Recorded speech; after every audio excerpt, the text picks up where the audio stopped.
Hey gang, welcome to Live with Bill Caskey. Is that what we're calling it? Anyway, live every Friday morning, 8:30, YouTube, LinkedIn, and across the platforms. I go live and talk about things that I think are important to you. One of the things that I find is that when I go out and do training, and I had a kickoff session this week, I shot one quick video about it, you learn a lot. I mean, I feel like I've got a pretty good pulse of the industry and the business-to-business sales landscape, but when you go out in the field and you hear the people, what they talk about, what they want to know about, it either reinforces or it changes some things. And so I went out and did a program here a couple hours from Indy, and I always start by asking people these questions. In fact, these 4 questions should be a part of every dialogue you have with your sales team if you're a sales leader or VP or owner, or it's a questioning habit that you as a sales professional can ask yourself. And so I want to share with you these 4 questions. Number 1 is, what is your objective in this endeavor? So when these 15, 20 people showed up at a training, I always start by handing this out, and we do a little pre-work first to get them comfortable and get them kind of understanding my philosophy, which can be strange, which can be very different for people. But once we get through that, I want to know, why are you here? What do you want to get out of this? And I think that's a good question anytime you have an endeavor or an initiative. Maybe it's a training or coaching initiative, VP of sales, or maybe it's just an event you're going to. Stop and ask yourself, why are we doing this? What's our objective here? What are we really trying to get out of this endeavor or this initiative? We don't ask ourselves those questions enough. Now, I'm not saying you ask yourself that when you listen to a podcast, although you could, but when you invest time and money in something, whether it's a webinar, online panel, a workshop, ask yourself or ask your people the question, what do we want to get out of this? What's your objective? And make each person answer it. Each person in the room answered this question. And some of the answers were awesome. Some of the answers were so deep and thoughtful and thorough, much more so than I probably would have done if somebody would have asked me this. So you just never know what people are thinking. Question number 2. Question number 2 is, where in the sales process do you get sideways? Where do you get fearful? Where do you get anxious? Where does it come apart? And people know exactly where this is. They know exactly. I got answers like at the very beginning when I'm a little bit reluctant to find who the decision maker is. At the end, when it's the 11th hour and we're trying to close the business and they start to want discounts and price drops and things like that, I get anxious. Sometimes during the sales process, this was a common one I heard, when they just stop calling me. They ghost me. Do they come back? Sometimes, but not always. In fact, kind of rarely.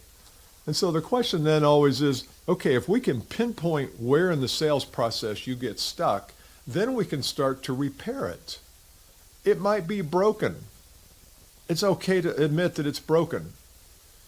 I was sharing with them a story about when I was in my 20s and I was partying a little bit too hard and had to go into treatment, and I had to go at the time. Now as I look back, it was just a blessing in a big time disguise. But in treatment in Alcoholics Anonymous, step 1 is, you might know what step 1 is? You admit that you are powerless over the problem. You admit you have a problem. That's step 1 in any treatment. Any treatment is you have to admit you got a problem. And that's what this sheet does. It helps the person, or helps you, admit that, you know what? Life is pretty good, but it's not perfect, and this is where I'd like to improve. Because once you identify the issue, you're 50% solved. But until you identify it, you have no idea what you're going to work on. All right, step 3 here, or question number 3. Where do you feel tremendously empowered as you pursue new customers? Where do you feel tremendously empowered? I know that we all have areas of our business life where we really feel good. Like, I enjoy this.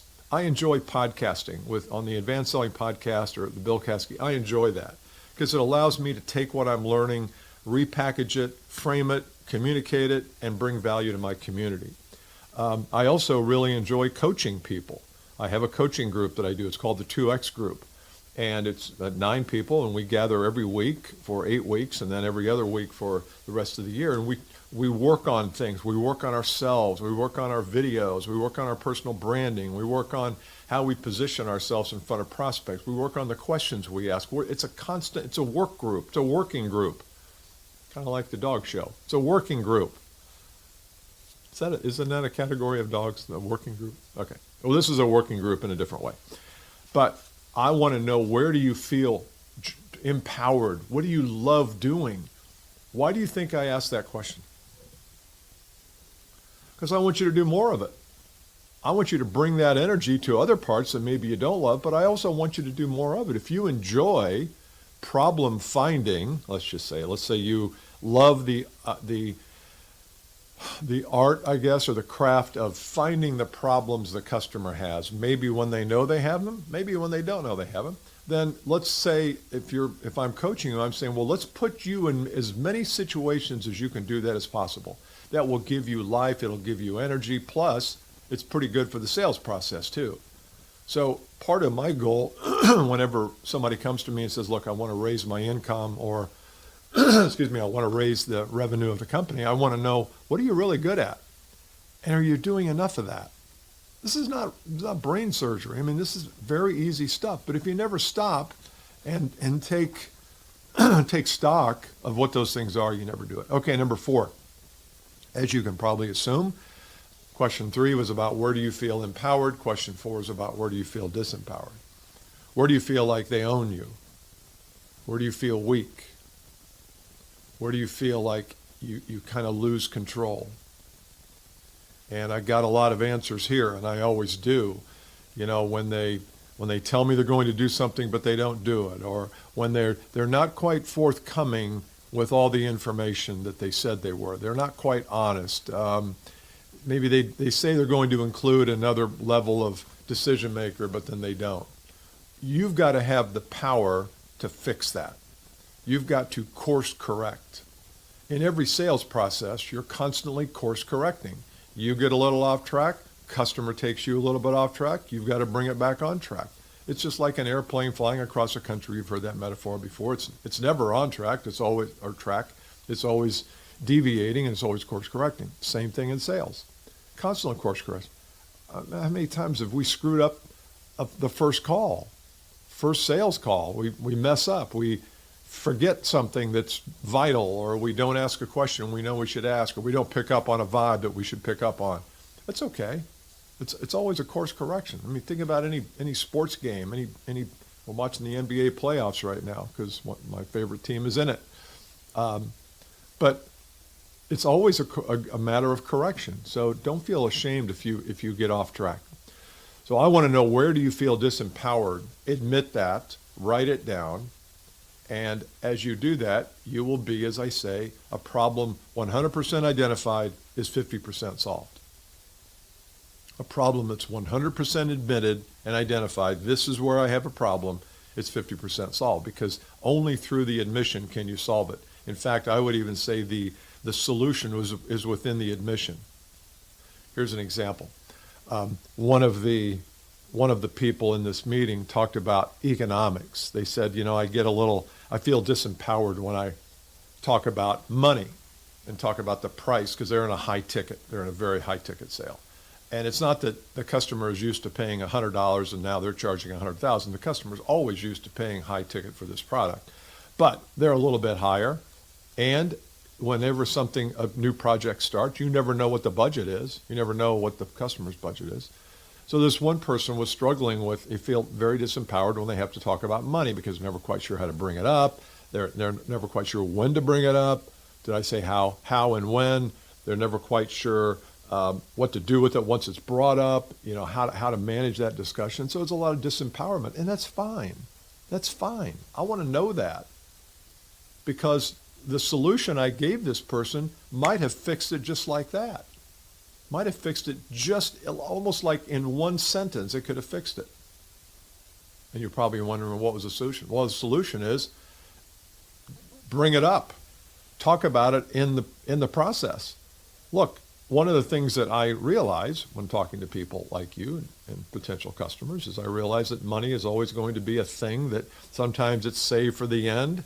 I don't like to do that because if this is way outside your budget or you don't have money budgeted, I'd rather, cut bait now. Or, maybe there's a reason to go forward once we talk about money. So is it okay if we talk about money? You've done it. You fixed that. There's no more anxiety around it. Now, there might be anxiety when they say, I don't have any money in the budget and you want $1 million. Okay, well, that can create some anxiety, but at least you know up front and you're not wasting time with people who have no budget. And again, I don't want to get hung up on budget because I don't think it's just that. But anyway, so those are the 4 questions. There was a 5th question there I asked, which is, what do I need to know about you to serve you better? Because this is a long-term engagement that I want to understand whether people are kinetic learners or auditory learners, visual learners, how they like to be coached. One guy said, look, whenever you're teaching me something, I want to know step by step by step how to do it. Then I'll go do it. And I thought I believe that, but it's great when someone is so aware of their own learning style. They know that. Most people would not say that. And I applaud this dude because he was very clear about it. And I believe that clarity leads to confidence. So if you want to be more confident in any of these things, you just have to be more clear. So I hope that's been helpful. I also have 15 lessons that we talked about, but I'm going to save that for next week because I want to devote a lot of this to, these were the 15 lessons that they felt were the most important lessons from the day we spent, or the couple hours we spent together. And so I want to get into those, but let's do that next week. I hope you have an awesome weekend. If you have a comment, make sure you leave it, and I will comment a little bit later on today, but I did want to get this information to you. I'll see if I can upload this in a comment, this PDF, so you can have it. So anyway, I'll see you later. Have a great day. Bye.